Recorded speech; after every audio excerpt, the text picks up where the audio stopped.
Makalahnya nanti di pas offline di bawah ya. Ya Pak, baik. Terus saya koreksi lagi.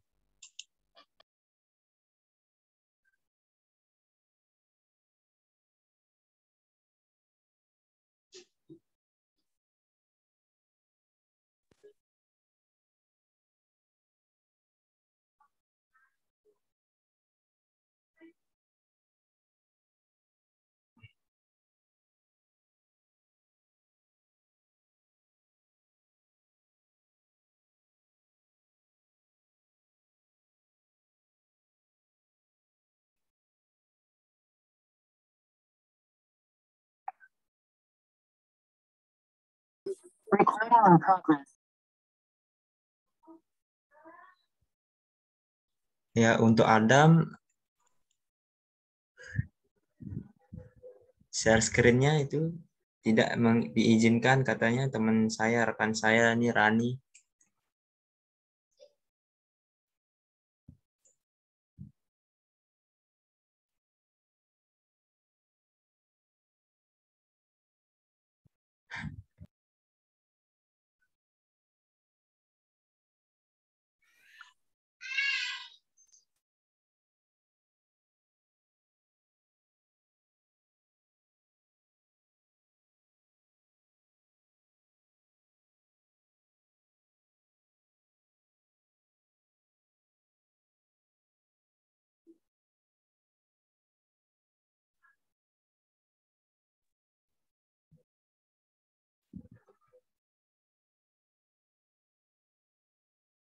Udah ya, udah kelihatan ya.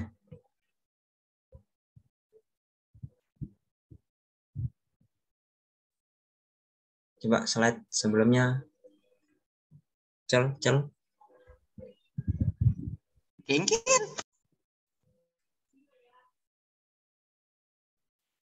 Rani, slide sebelumnya.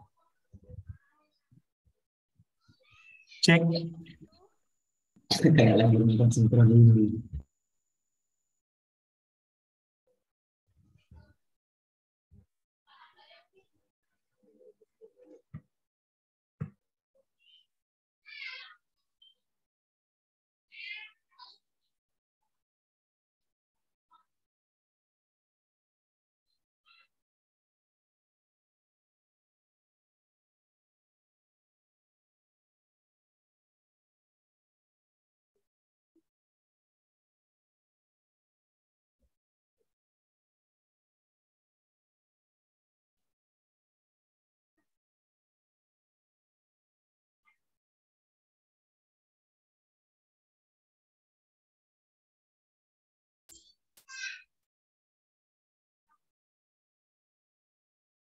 Oke, nah langsung aja dimulai ya.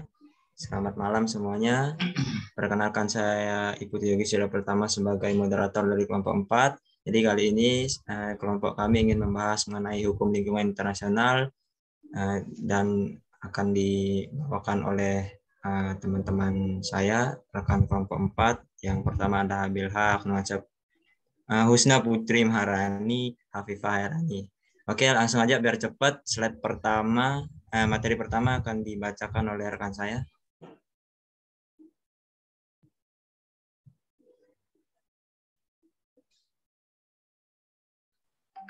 Oke, kedengaran nggak suara saya?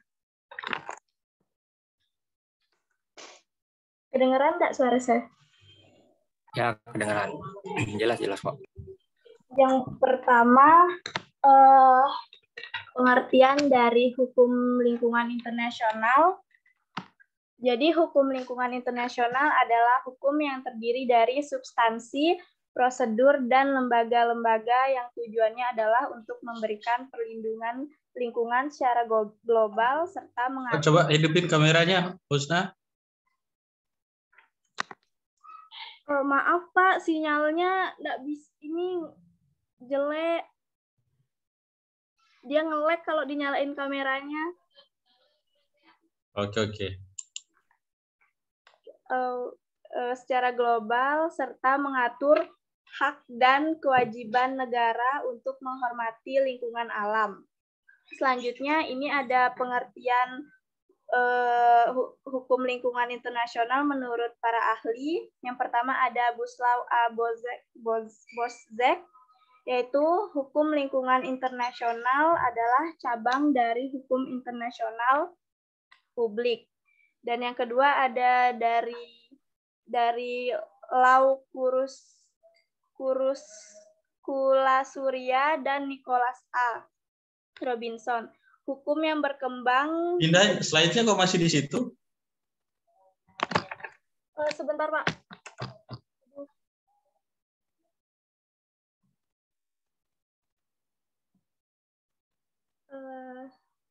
Sudah kelihatan? Ya. Hukum yang berkembang di antara kedaulatan negara dengan mengembangkan ukuran atau norma pada tingkat internasional dan mengadakan kewajiban untuk negara yang mencakup pengaturan tingkah laku mereka dalam hubungan internasional pada persoalan yang berkaitan dengan persoalan lingkungan. Dan yang selanjutnya ada dari Birney dan Boyle, keseluruhan aturan-aturan hukum dan prinsip-prinsip yang bertujuan untuk melindungi lingkungan secara global dan mengawasi aktivitas dalam wilayah nasional yang dapat mempengaruhi lingkungan negara lainnya. Selanjutnya ada latar belakang terbentuknya hukum lingkungan internasional. Hukum lingkungan internasional berkembang pada tahun 1972, khususnya setelah konferensi Stockholm yang dilatar belakangi oleh adanya kesadaran masyarakat internasional bahwa hanya terdapat satu dunia saja yang harus kita jaga bersama. Seperti tema yang ditetapkan dalam konferensi tersebut dengan judul One World Only, yang adanya perkembangan ilmu pengetahuan dan teknologi juga merubah cara pandang masyarakat internasional pada saat itu dalam melihat lingkungan. Selanjutnya akan dilanjutkan oleh rekan saya.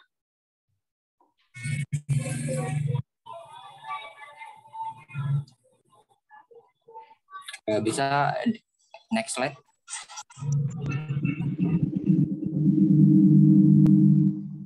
Oke, terima kasih. Di sini saya selanjutnya akan menjelaskan tentang pertumbuhan dan juga perkembangan hukum lingkungan internasional.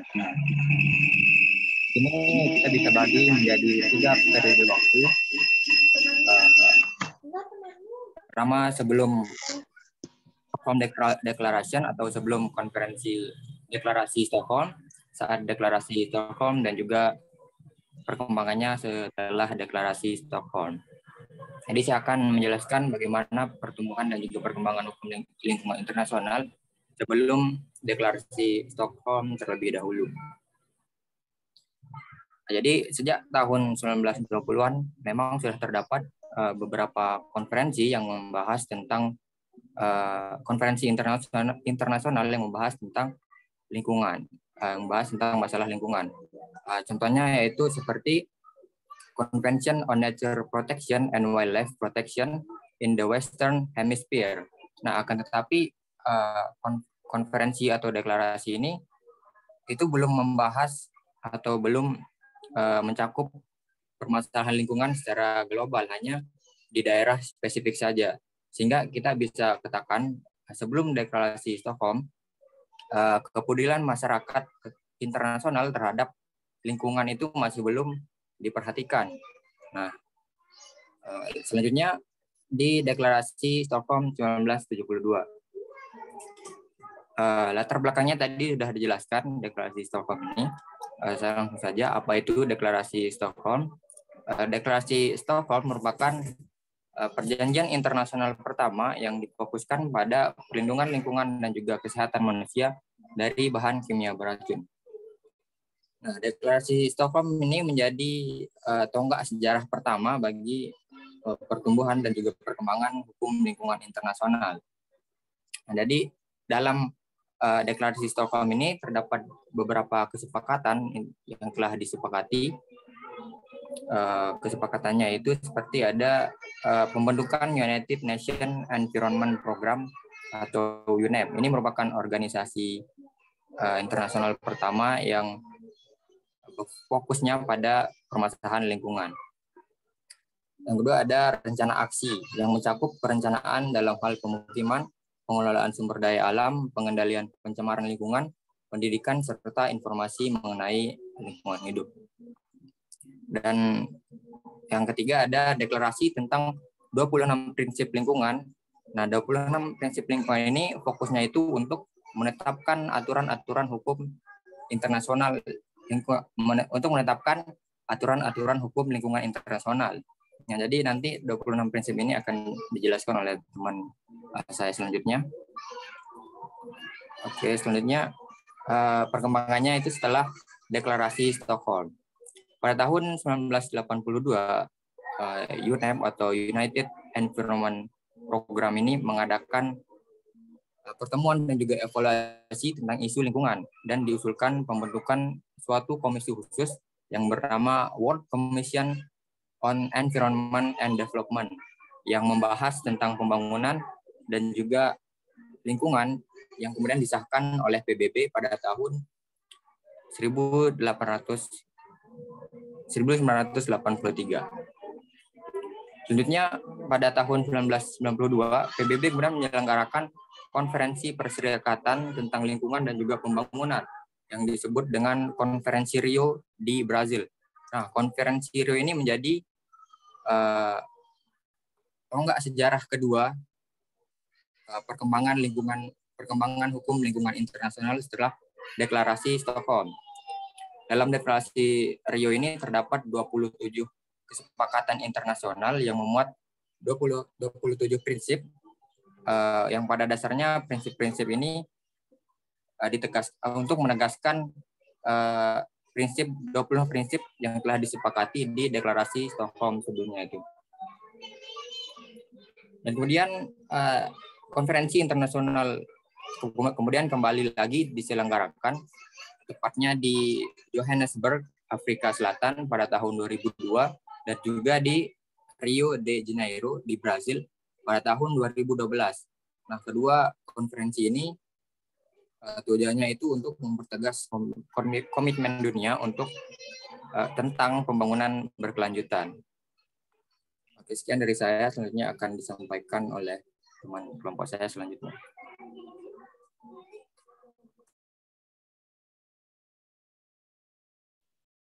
Baik, Assalamualaikum. Saya akan menjelaskan mengenai prinsip-prinsip dan juga sumber-sumber dalam hukum lingkungan internasional.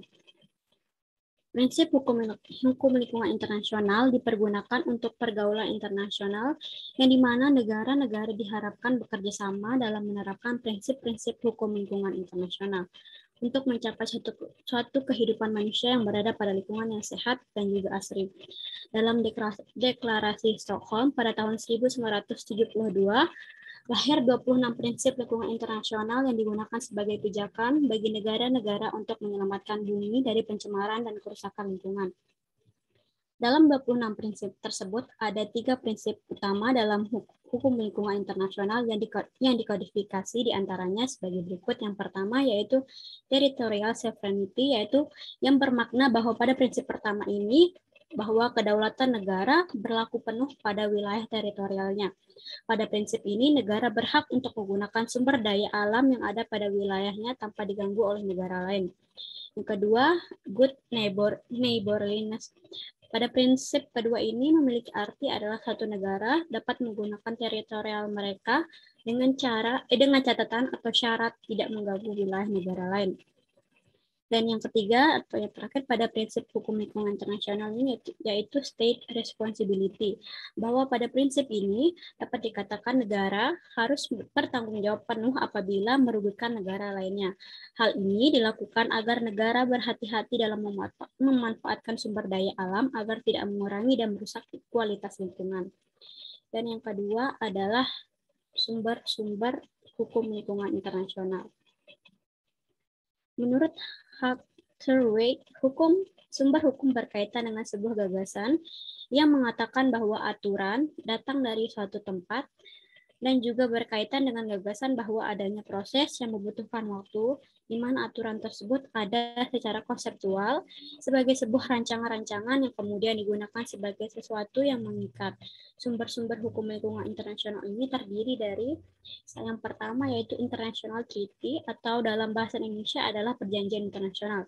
Bentuk dari perjanjian internasional ini sangat beragam, yaitu mulai dari piagam, charter, statuta, traktat, konvensi, dan kovenan, protokol, dan lain-lain. Perjanjian internasional ini dihasilkan melalui konferensi-konferensi internasional di bidang lingkungan hidup yang merupakan landasan berlakunya perlindungan pada tingkat internasional, baik yang bersifat legally binding maupun non-legally binding. Yang kedua yaitu General Principle of Law. Prinsip hukum ini lahir didasarkan pada prinsip yang dianut oleh Eropa Barat, yakni asas bertetangga baik atau good neighborliness, dan prinsip pertanggungjawaban negara state responsibility, yang berarti pada dua hukum ini bersifat mengikat agar setiap negara terbiasa terhadap hukum internasional, maka prinsip-prinsip hukum umum inilah yang kemudian menjadi sumber hukum lingkungan internasional. Yang ketiga yaitu Judgment and Teaching of Highly Qualified Lawyers. Putusan hakim dalam kasus hukum internasional merupakan salah satu sumber hukum yang kedudukannya hanya sebagai sumber hukum komplement tetapi mampu membuat keputusan-keputusan krusial dalam kasus hukum internasional. Yang keempat yaitu atau yang terakhir soft law yang merupakan hasil kesepakatan internasional yang sifatnya tidak mengikat secara umum namun dapat dijadikan landasan untuk ketentuan-ketentuan hukum internasional. Contohnya adalah Deklarasi Stockholm, Deklarasi Rio, Freud Principle, dan Agenda 21. Deklarasi-deklarasi tersebut merupakan sumber yang dihasilkan melalui konferensi internasional yang fokusnya membahas perlindungan terhadap lingkungan hidup dan pembangunan berkelanjutan. Dan dari saya mungkin akan dikembalikan kepada moderator.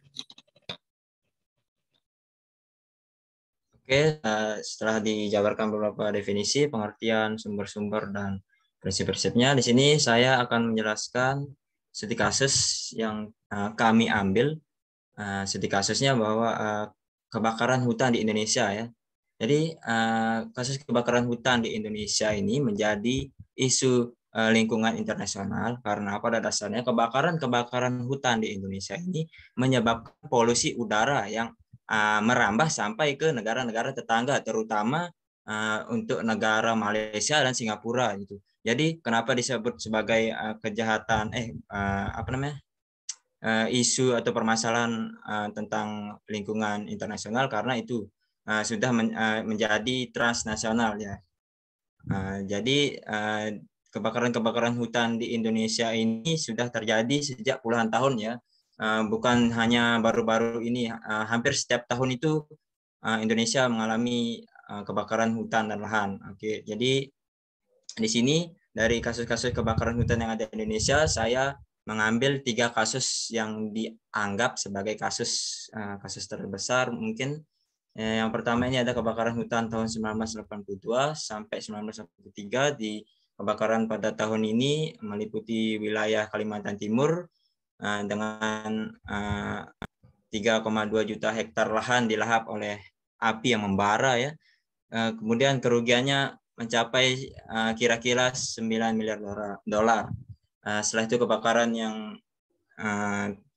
hutan tahun 1997 dan 1998 yang meliputi daerah Sumatera, Riau, dan Kalimantan yang melahap lebih dari 8 hektar lahan yang mencapai kerugian 10 miliar dolar.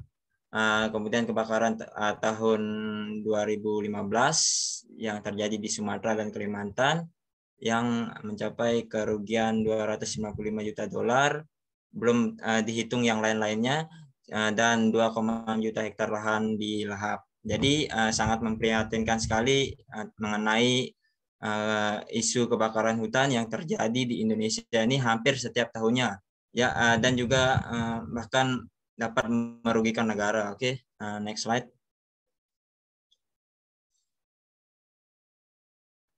Oke, ini sebagai gambaran dari gambar yang saya ambil dari beberapa sumber dan juga data tadi saya ambil dari beberapa sumber. Jadi di sini merupakan gambar peta Asia Tenggara akibat kebakaran hutan di Indonesia pada tahun 1997. Ya, teman-teman bisa lihat di sini yang di tengah-tengah itu yang kayak cahaya itu adalah asap polusi udara ya, bukan gas air mata. Jadi ya gitu ya. Kemudian sebagai gambaran aja ini saya makainya yang di 1997. Oke, next slide.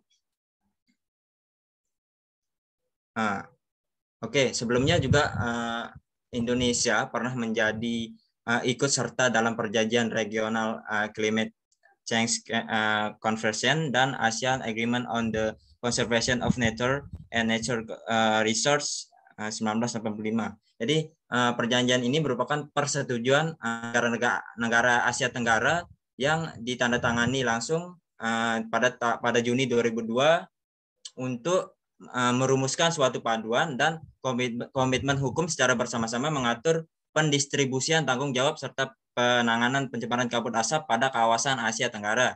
Nah, jadi Indonesia sebelumnya pada tahun 2002 ini sudah ikut serta dalam perjanjian yang membahas dan merumuskan suatu paduan mengenai lingkungan di kawasan Asia Tenggara gitu, yang di mana perjanjian ini ditandatangani oleh kurang lebih 10 negara. Nah, artinya bahwa Indonesia mengikuti perjanjian ini bahwa Indonesia secara tidak langsung sadar. Kenapa sadar? Karena dia tidak bisa mengatasi permasalahan kebakaran hutan yang super besar ini hanya diselesaikan secara mandiri gitu. Jadi Indonesia ini membutuhkan negara-negara lain untuk bekerja sama membantu Indonesia untuk menyelesaikan masalah tersebut bersama-sama gitu. Karena permasalahan lingkungan adalah tanggung jawab bersama karena kita sama-sama tinggal di sekitar lingkungan. Jadi ya oke, gitu ya. Next slide. Oh ya, jadi saya lupa tadi nyantumin beberapa penyebab kebakaran hutan yang terjadi di Indonesia ini kebanyakan yang disebabkan oleh kegiatan aktivitas manusia gitu. Entah itu aktivitas petani tradisional atau industri besar gitu. Di mana peristiwa seperti peristiwa El Nino yang menyebabkan kekeringan di wilayah Indonesia menyebabkan hutan itu mudah terbakar. Nah, dengan hutan yang mudah terbakar, pemantik kebakarannya itu adalah justru aktivitas manusia sendiri gitu, seperti misalnya kegiatan pertanian tradisional seperti memindahkan lahan dengan cara membakar lahan lain yang dikatakan sebagai pemindahan dengan cara cepat dan ya harga terjangkau gitu. Itu juga ditetapkan oleh perusahaan-perusahaan besar di Indonesia gitu, sehingga menyebabkan kebakaran hutan terjadi. Kebanyakan kebakarannya terjadi karena disebabkan oleh yang tadi ya.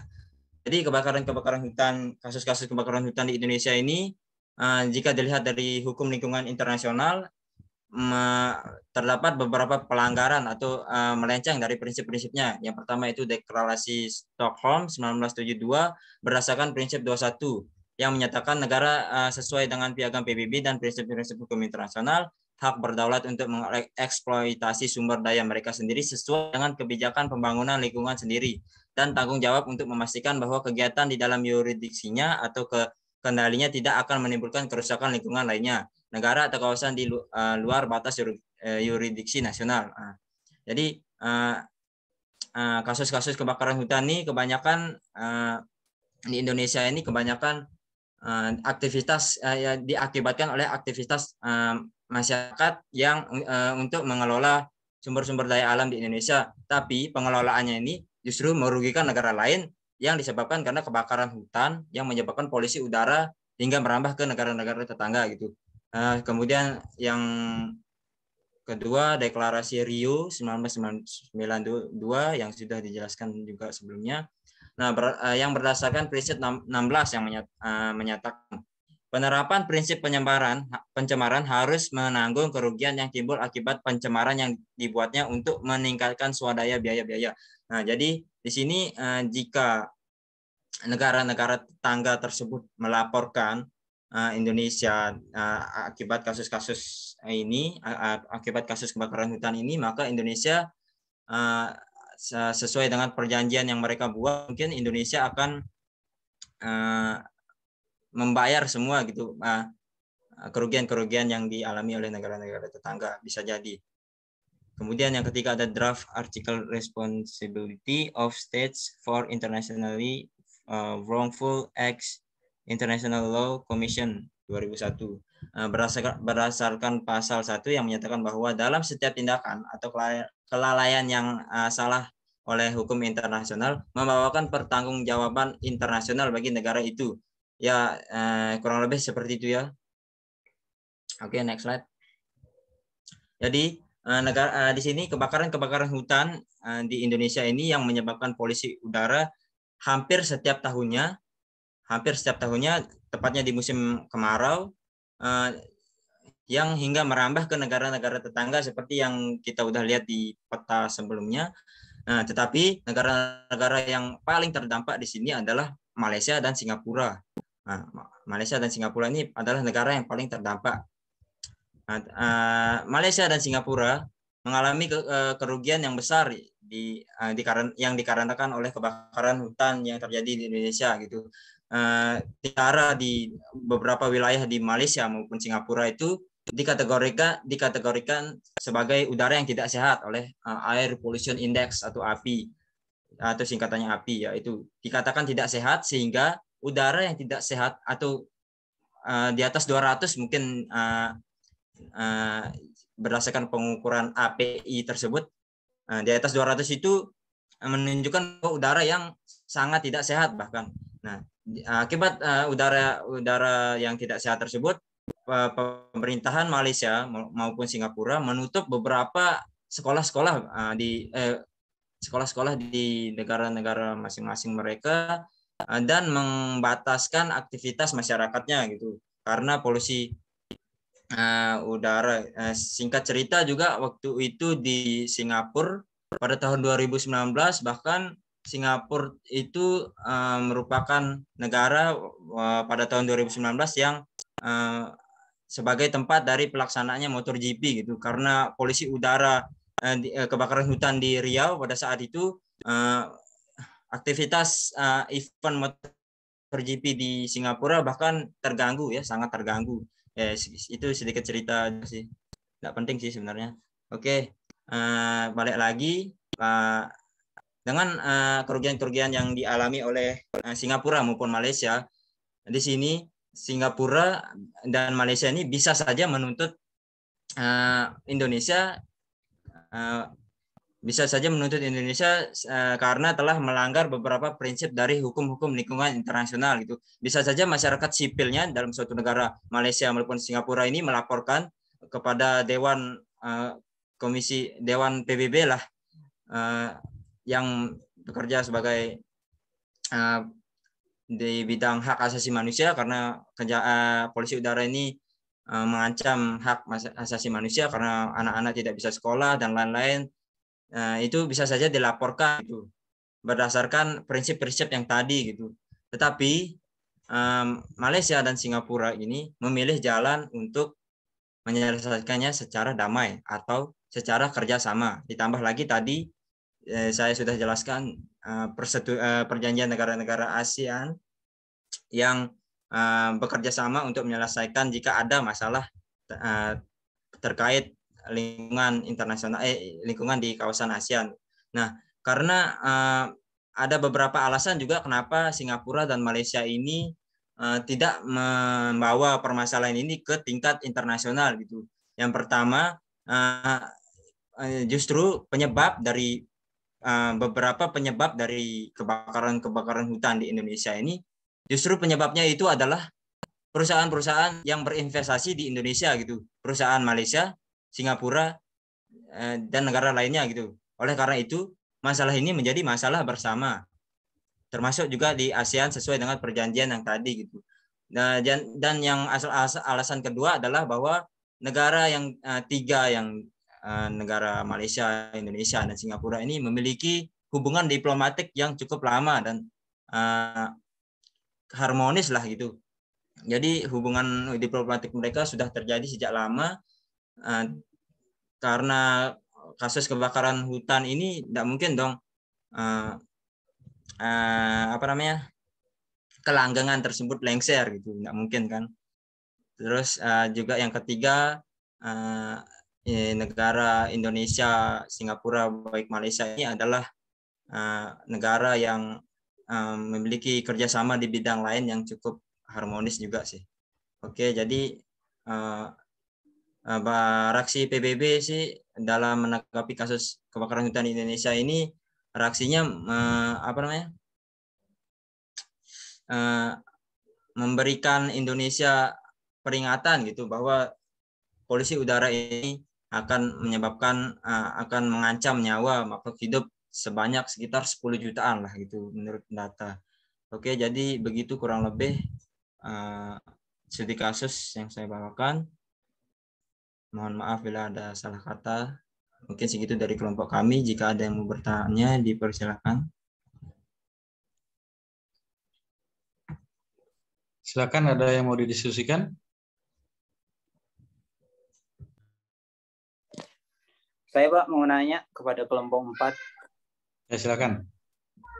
Oke, untuk kelompok 4 saya mau nanya nih, kan Indonesia kita kenal dengan kepemilikan hutan yang sangat luas dan Indonesia dikenal sebagai paru-paru dunia.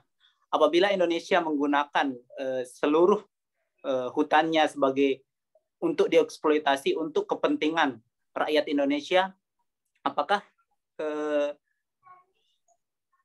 hukum lingkungan itu berhak untuk mengintervensi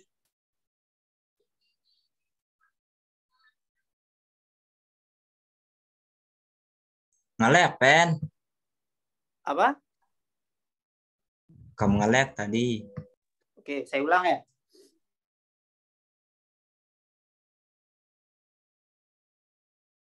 Atau saya nge-lag nih. Arsi, Rido. Ompen yang nge-lag. Rido. Gue kan macet deh. Oke, ini dah. Nggak usah saya pakai kamera ya. Coba lewat chat aja dah kalau gitu, Pen. Ya Allah. Ini nggak jelas ini.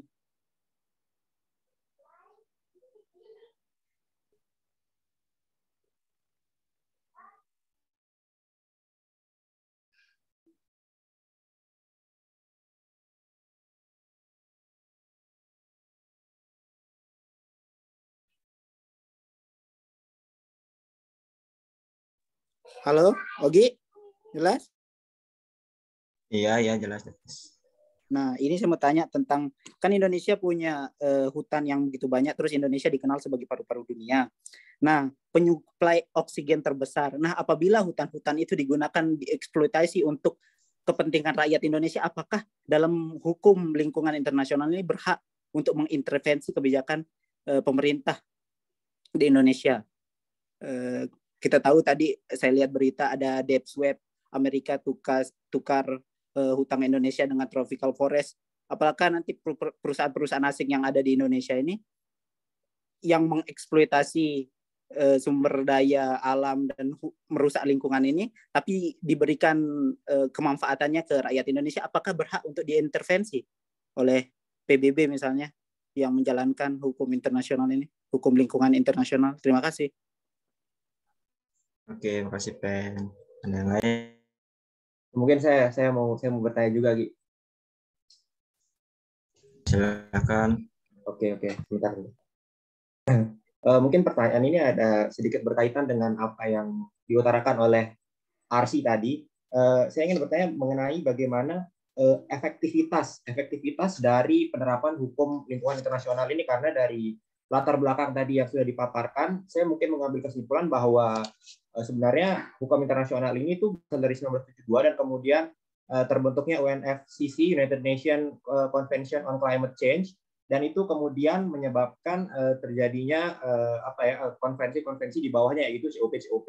Dan yang paling saya soroti di sini, bahwa di sini juga nggak dimention, tapi saya baca beberapa literatur bahwa Protokol Kyoto dan Paris Agreement itu merupakan dua dasar hukum yang kuat dalam hukum lingkungan internasional. Yang pertama di Protokol Kyoto itu bahwa di situ hukum internasional membagi bahwa negara-negara ini dibagi menjadi dua aneks, yaitu negara aneks 1 dan negara non aneks namanya. Nah, negara aneks 1 ini negara industrialis maju yang ekonominya berkembang besar, sedangkan negara non aneks adalah negara yang tidak berperan dalam emisi global dan ekonominya itu berkembang. Dan kemudian dalam protokol Kyoto diatur bahwa negara aneks 1 itu berhak untuk membantu negara non aneks untuk menyelesaikan masalah-masalah lingkungannya.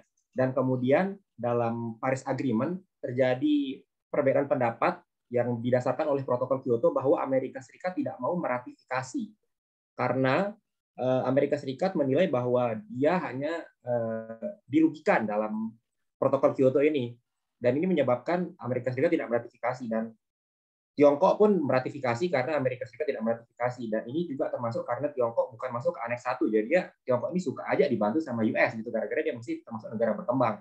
Nah, jadinya yang saya ingin pertanyakan di sini bahwa efektivitas dari penegakan hukum internasional ini tuh sebenarnya ada nggak sih, gara-gara kalau yang saya lihat dari secara langsung bahwa hukum internasional ini sudah terjadi konflik internal gitu, dia ngurus dirinya aja belum benar gitu antar negara anggotanya, tapi gimana kemudian dia mengurus Indonesia, bagaimana efektivitasnya terhadap Indonesia. Dan tadi juga diutarakan oleh Yogi bahwa PBB itu sudah bereaksi. Nah, reaksi seperti apa yang dilakukan PBB terhadap Indonesia? Dan setahu saya bahwa Paris Agreement dan Kyoto Protocol itu mengatur tentang emisi gas buang.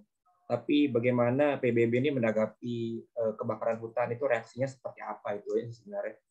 Dan efektivitasnya itu bagaimana? Oke, thank you, Jess. Oke, sama-sama.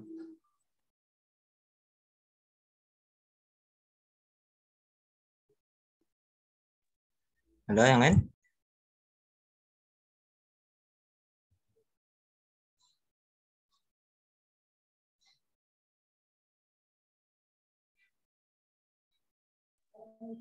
Oke, Ada lagi yang lain? saya ingin mencoba untuk menjawab pertanyaannya Arsi. Oke. Jadi pertanyaannya kan bagaimana jika Indonesia ini memanfaatkan lingkungannya untuk kepentingan negaranya, begitu kan? Intinya begitu kan? Saya kayak menebang pohon dengan membangun perindustrian baru, begitu kan, Arsi? Ya, untuk kepentingan industri Indonesia. Jadi itu sebenarnya tidak boleh ya untuk dilakukan. Kenapa? Karena dalam deklarasi konferensi Rio, konferensi di Johannesburg di Afrika Selatan, dan juga di konferensi di Rio de Janeiro, Brazil pada tahun 2012 yang sudah saya jelaskan tadi, itu terdapat namanya pembangunan berkelanjutan. Nah, pembangunan berkelanjutan ini merupakan misalnya kita ingin membangun industri nih, terus dalam pembangunan berkelanjutan itu bagaimana caranya agar industri yang pengen kita bangun ini tidak merusak lingkungan, tapi bisa melestarikan lingkungan. Terus industri ini juga bisa mensejahterakan masyarakat di sekitarnya, dan juga bisa dimanfaatkan untuk generasi berikutnya, begitu. Jadi apabila kalau misalnya negara Indonesia ingin memanfaatkan hutannya untuk membangun industri, untuk memperkaya negaranya tanpa memperdulikan kelestarian lingkungan, itu tidak boleh ya, karena sudah ada kesepakatannya di pembangunan berkelanjutan. Seperti itu. Apakah sudah jelas? Izin Bill, tapi kalau di lapangannya kayaknya beda sekali dengan nanti dijawab di pertanyaannya dulu aja implementasinya. Oke.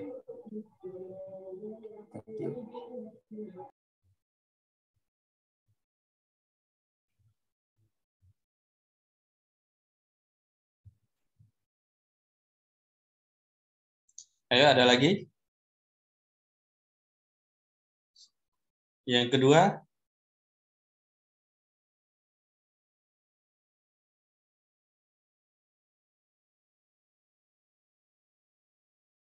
Pertanyaan yang kedua tadi siapa? Ajis, Pak, tunggu masih didiskusikan, Pak. Oke.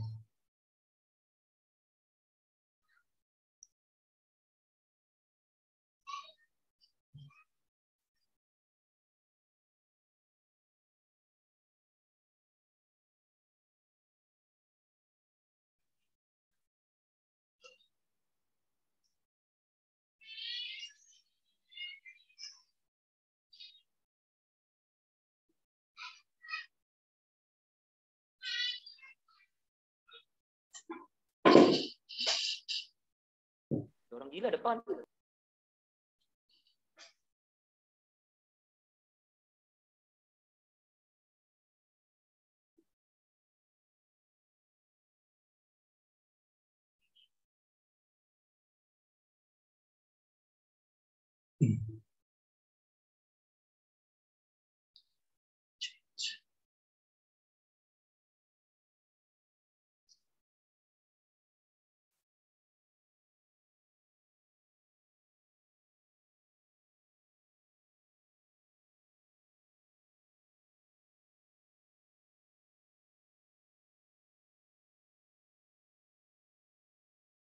Ditanggapi sebisanya aja, Yogi.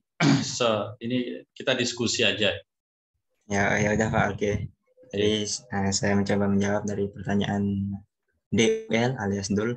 Jadi di sini bagaimana sih efektivitas dari hukum lingkungan internasional ini? Kalau menurut saya nih, seperti yang kita ketahui, lingkungan adalah permasalahan lingkungan adalah permasalahan bersama. Jadi di sini terdapat di dalam hukum internasional juga terdapat banyak cara menyelesaikan masalahnya gitu. Yang pertama berupa denda, kedua berupa tanggung jawab moral, bisa berminta maaf, bisa itu juga yang ditetapkan di kasus yang tadi. Yang ketiga mungkin ada mengganti semua kerugian-kerugian yang dialami negara lain. Nah, oleh karena itu permasalahan saya mengambil contoh kebakaran hutan Indonesia di sini karena di sini penyelesaian masalahnya yang menarik adalah dengan cara bekerja sama, menyelesaikan masalah tersebut dengan sama-sama gitu. Jadi kenapa bekerja sama? Indonesia ini jika dilihat tidak hanya tidak membiarkan saja gitu. Indonesia ini sudah ada upaya untuk menghindari permasalahan-permasalahan ini. Namun Indonesia ini tidak bisa menyelesaikan masalah itu sendiri gitu. Maka dia membutuhkan bantuan dari negara lain.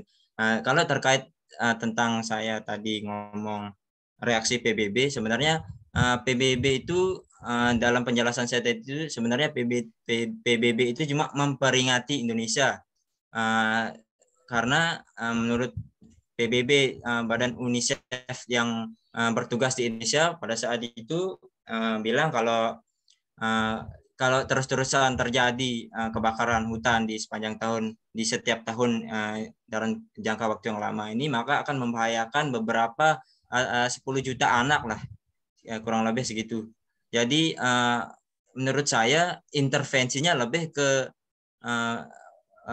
PBB ini atau organisasi internasional ini bekerja sama untuk menetapkan hukum-hukum di negaranya sendiri terlebih dahulu gitu. Hukum-hukum yang menyebabkan misalnya polisi udara yang lain ada permasalahan tentang limbah atau yang lain itu dulu ditetapkan dulu di negara-negaranya masing-masing gitu. Ya mungkin itu yang bisa saya jawab. Gimana dulu? Maaf kalau kurang. Oke. Ada lagi? Izin Pak, mungkin saya mau menambahkan jawaban dari kelompok 4. Oke, silakan. Kenapa? Saya Rehan dari kelompok 5. Jadi dari pertanyaan teman-teman tadi, saya melihat bahwa kedua pertanyaan dari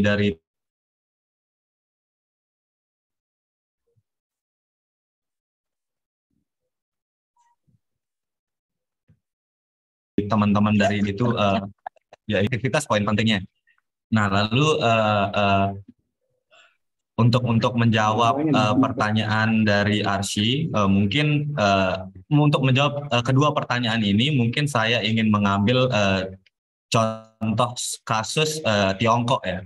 Nah, jadi saya pernah baca jurnal yang mengatakan bahwa global warming akan tetap menjadi ancaman di dunia jika China tetap bisa jika China tetap memproduksi gas emisi yang over. Nah, terus dari hal itu, dari bagaimana Tiongkok memproduksi gas emisi yang berlebihan itu, respon dari negara-negara lain tidak bisa mengintervensi terlalu dalam. Jadi cuma ya tegur-teguran biasa aja. Jadi efektivitas penanganan dalam kasus Cina ini belum bisa tertangani dengan hukum lingkungan internasional juga, karena padahal kalau tidak salah juga Tiongkok ini memproduksi gas emisinya itu kalau tidak 20 kali lipat di atas US atau 200 kali lipat di atas US, kalau tidak salah segitu. Nah, jadi dengan over gas emisi yang over seperti itu,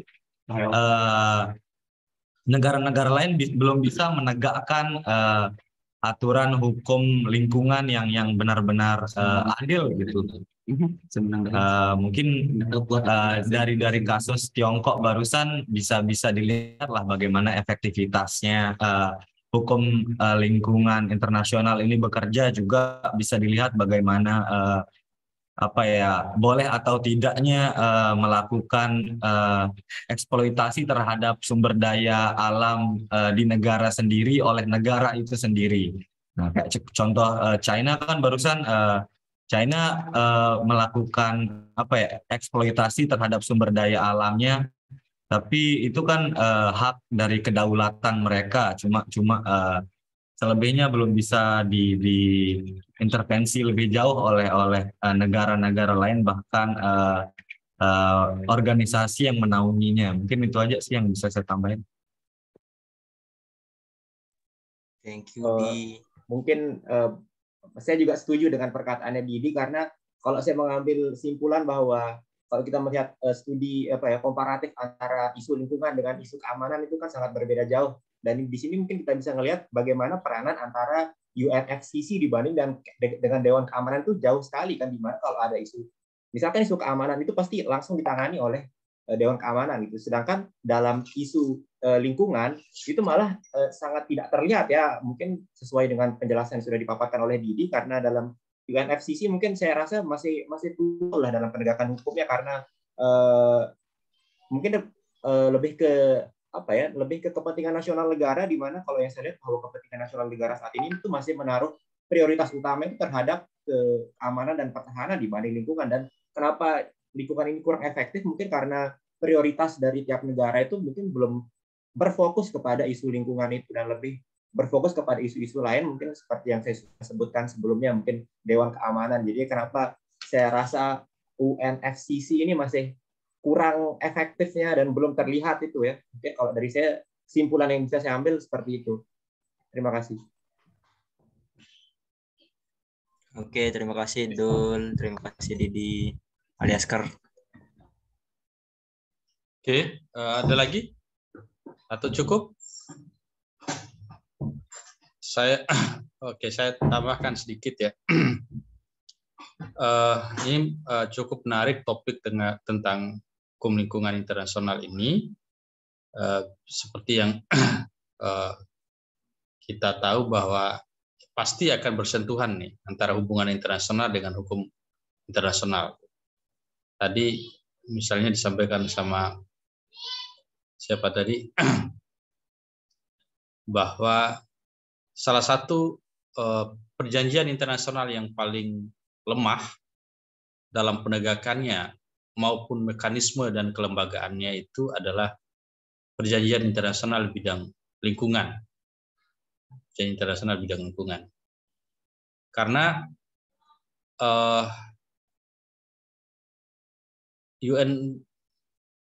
Kyoto Protocol itu dulu sangat dielu-elukan oleh dunia bahwa inilah solusi bagi penyelesaian persoalan global warming di dunia. Maka kita lihat misalnya di dalam Kyoto Protocol itu sangat ideal membebankan kewajiban kepada negara-negara yang produsen emisi berupa pengurangan emisi itu sampai pada 5%. Tapi di sisi lain, kita kayak negara-negara yang memiliki hutan, itu punya kewajiban untuk menjaga hutannya. Maka di dalam hukum lingkungan internasional itu sangat dikenal satu prinsip juga, di samping prinsip yang tadi, ya, tanggung jawab bersama dengan kewajiban yang berbeda. Common responsibility and differential responsibility, kira-kira begitu. Maka di dalam hukum lingkungan internasional dikenal yang namanya mekanisme perdagangan karbon, trade carbon mechanism. Nah, apa inti dari mekanisme ini? Negara-negara maju membayar kepada negara-negara berkembang atau membantu secara finansial kepada negara-negara berkembang agar negara berkembang itu menjaga hutannya. Karena hutanlah satu-satunya instrumen lingkungan, instrumen alam yang bisa menekan laju kerusakan lapisan ozon. Kira-kira begitu. Cuma setelah Paris Agreement tadi tidak mau ditandatangani oleh Amerika maupun Cina maupun negara-negara besar, itu UNFCCC tadi, Kyoto Protocol, itu menjadi mandur lagi, menjadi mentah lagi. Yang prinsip-prinsipnya yang sudah dikembangkan, ya. Kalau kita melihat ya sejarahnya misalnya, kenapa ada hukum lingkungan internasional, kenapa sampai ada hukum lingkungan, itu berasal dari konsep sustainable development. Ya. Yang kalau kita lihat historisnya, sejarah kenapa manusia kemudian beralih menjadi mengeksploitasi sumber daya alam itu, kalau di Eropa itu mulai dari revolusi Prancis atau revolusi industri. Ya, revolusi industri. Sehingga mulai dari abad ke-17 sampai sekarang paradigma pembangunan pada waktu kira-kira sampai 72 ya, tahun 1972 itu deklarasi Stockholm tadi. Paradigma pembangunan pada waktu itu adalah bagaimana mengeksploitasi sumber daya alam. Developmentalism paradigm. Paradigmanya itu pembangunan. Bagaimana mengeksploitasi sumber daya alam itu sebesar-besarnya untuk kemakmuran manusia. Gitu. Tapi itu kemudian diubah paradigmanya, ya, melalui konsep baru yang namanya sustainable development atau pembangunan berkelanjutan. Gitu. Sehingga lahirlah berbagai perjanjian internasional yang mengatur tentang hukum lingkungan internasional. Nah, kalau kita baca secara ini yang nanti saya kira perlu ditambah juga oleh kelompok 4 ya. Iya, Pak. Bahwa pencemaran itu tidak hanya berasal dari misalnya udara atau darat, tapi pencemaran itu bisa berasal juga dari laut. Ya, ada dumping, ada marine pollution, dan itu ada berbagai perjanjian internasional yang mengatur tentang itu. Pencemaran laut, pencemaran udara, pencemaran darat, luar biasa. Dan itu sifatnya transnasional juga, gitu. Nah, menjadi tambahan juga nanti di bab di kelompok 4, apa kira-kira langkah yang bisa dilakukan oleh Indonesia. Misalnya ketika kita melihat sekarang ini Kyoto Protocol itu tidak efektif berlakunya. Tadi ada pertanyaan dari Haryo tadi. Karena memang perjanjian internasional di bidang lingkungan itu hanya ada 2 yang mengikat, ya khususnya yang pencemaran udara. Hanya ada 2 yang bersifat hard law. Kyoto Protocol dan Paris Agreement tadi.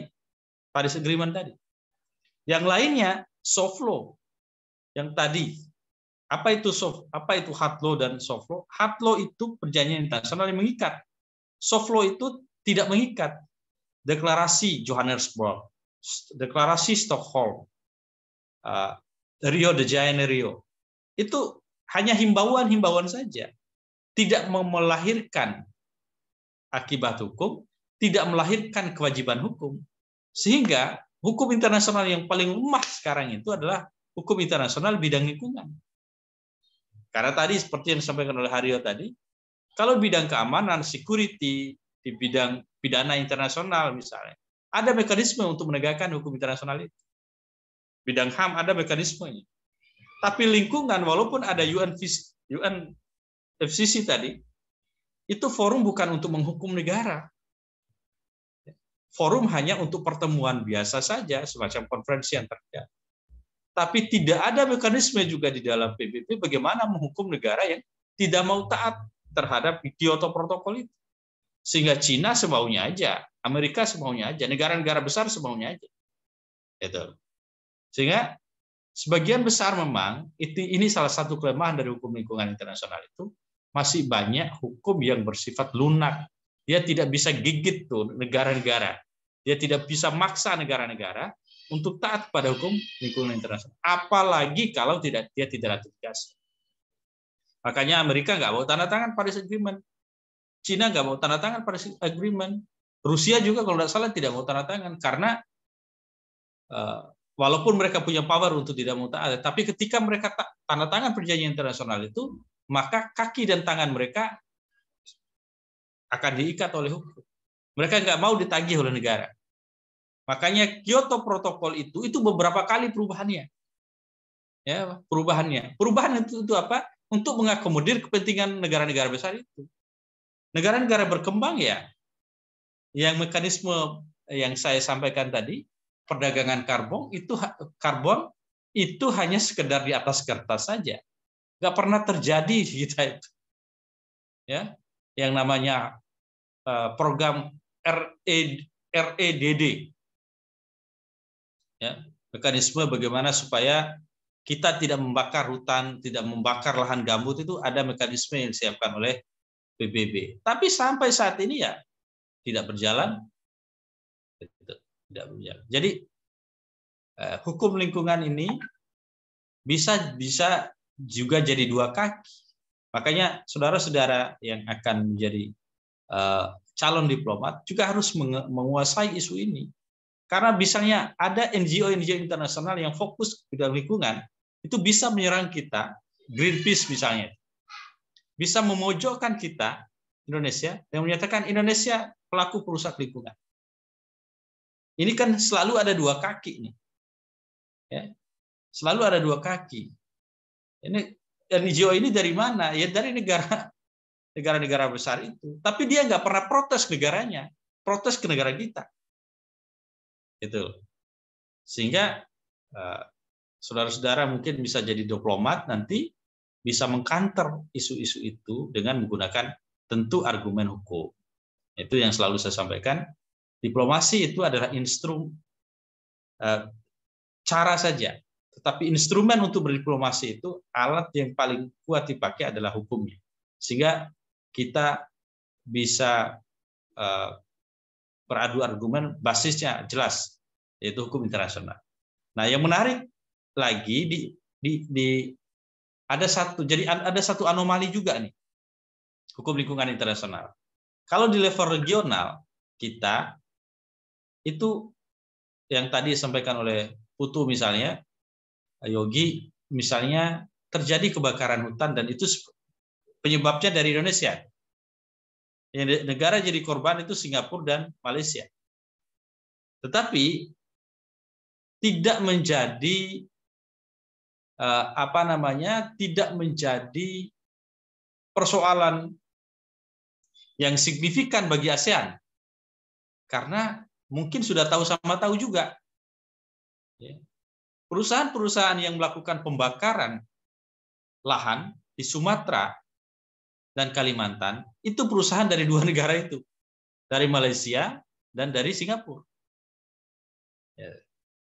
Tapi kita yang kena getahnya, kita yang dianggap melakukan pelanggaran terhadap keamanan kedaulatan dari negara mereka, karena kita ekspor tuh asap. Sehingga persoalan ini tidak mengemuka menjadi persoalan internasional, dan tiga negara ini mencoba mungkin pada diplomasi yang saling pegang buntutnya masing-masing. Indonesia, ini bukan saya yang bakar, itu perusahaan dari Anda itu. Tapi Anda punya kewajiban dong Indonesia, hukum dong perusahaan. Kalau saya hukum perusahaan, itu perusahaan Anda juga. Itu coba Anda lihat, itu dari Sumatera, itu dari Lampung sampai ke Riau sana, itu perusahaan dari, kalau nggak dari Malaysia, dari Singapura yang bakar-bakar hutan. Nah, kita juga sudah punya konvensi tahun 2002 dulu, konvensi ASEAN tentang polusi lintas batas negara atau asap lintas batas negara. Tapi sekali lagi kita harus pahami bahwa perjanjian internasional, hukum internasional di bidang lingkungan ini sangat tidak efektif, ya, sangat tidak efektif penegakannya atau pelaksanaannya, karena basisnya politik. Kalau negara-negara yang kuat secara politik dan ekonomi tadi, pasti dia akan menjadi sangat kuat, dan negara-negara nggak punya kekuatan. Yang kedua, kebanyakan perjanjian internasional atau hukum internasional di bidang lingkungan ini dia berbentuk soft law, hanya himbauan hukum yang hanya himbauan saja yang tidak mengikat. Nah, itu saya kira poin-poin penting yang menjadi ini. Tapi nanti di makalahnya disebutkan ya beberapa konvensi internasional yang berkaitan dengan hukum lingkungan tadi. Baik, Pak. Kyoto Protokol, terus di bidang laut, di bidang di ASEAN itu dikupas sedikit supaya kita tahu apa saja perjanjian internasional di bidang lingkungan internasional. Nah, saya kira itu bisa di ini enggak, Rido? Bisa enggak ini udah direkam ya? Sudah, Pak. Coba besok bisa nggak di-upload di YouTube? Bisa, Pak. Ini model uploadnya kita upload samaan satu kelas atau per orang? Satu-satu aja dulu. Coba kita upload yang ini dulu. Yang kemarin ada ya filenya ya? Baik, ada semua, Pak. Oke, di-upload. Siapa tahu banyak yang subscribe. Siap, Pak. Oke, saya kira. Izin, Pak. Ya. Ada pertanyaan dari teman-teman terkait tugas. Ada yang masih bingung untuk prosedurnya tadi. Iya, mungkin Pak, mungkin teman-teman dari kemarin ada yang masih kebingungan tentang tugas individunya. Teman-teman masih bingung jurnalnya itu digunakan sebagai apa, sama teman-teman juga lupa mengenai instruksi dari bagian analisis dari tugas yang Bapak kasih, Pak. Oke, ya. Tugas itu tugas menganalisis jurnal. Analisis 5 jurnal ya, kalau saya kasih ya. 5 jurnal. Berapa? 5 jurnal, Pak. Ya, 5 jurnal yang berkaitan dengan topik yang sudah dipilih. Misalnya hari ini kelompok 4 itu tentang hukum lingkungan internasional. Nah, hukum lingkungan internasional inilah yang akan dianalisis oleh kelompok 4 berdasarkan pada jurnal Jadi jurnal misalnya, Jurnal Hukum Lingkungan Internasional, Hukum Lingkungan Indonesia, dia bahas tentang hukum lingkungan internasional. Jurnal itulah yang, isi dari jurnal itulah yang kemudian dianalisis. Ya, dianalisis. Interupsi Pak. Ya. Terus kan Bapak ada ngasih empat sub bahasa. Jadi ada prinsip hukumnya. Nah itu bukan yang dianalisis ya Pak? Iya, sorry. Ya, ada 4 itu kan, lupa saya. Ada 4, ada prinsip hukum, ada normanya, ada lembaga, sama ada satu lagi. Ya, prosedur. Ya, itu aja fokusnya. Berarti analisisnya untuk menjawab keempat ini ya Pak? Iya. Sebenarnya jurnal itu kan kita hanya mengulangi lagi yang kita diskusikan ini, supaya perdalam lagi itu. Tapi itu dikerjakan oleh masing-masing, ini kan kelompok. Oke, terima kasih Pak. Oke. Mau bertanya satu lagi Pak, apakah pertemuan ini akan dilanjutkan untuk presentasi kelompok 5? Ini kayaknya sudah malam, kita lanjut lagi di kelas ya. Minggu depan kita 2 kelas saja. Kelompok 5, kelompok 6 siap-siap ya? Ya Pak, siap. Oke. Nah, kita nantikan waktunya panjang tuh, dari jam 9:30 sampai jam 12 itu bisa kita selesaikan 2 kelompok. Baik, Oke, saya kira begitu adik-adik, kita selesaikan hari ini, perkuliahan hari ini. Terima kasih atas kehadirannya di Zoom dan perhatiannya. Selamat malam. Assalamualaikum warahmatullahi wabarakatuh. Waalaikumsalam warahmatullahi wabarakatuh. Terima kasih Pak. Ya, makasih. Sini dong. Lihat. Pacaran dulu, pacaran. Enggak ngajak. Kemarin saya sudah langsung makan. Live makan Pak. Stop dulu, stop recording. Oh iya, enggak. Saya mau nanya, orang yang keribu pegang bantal ini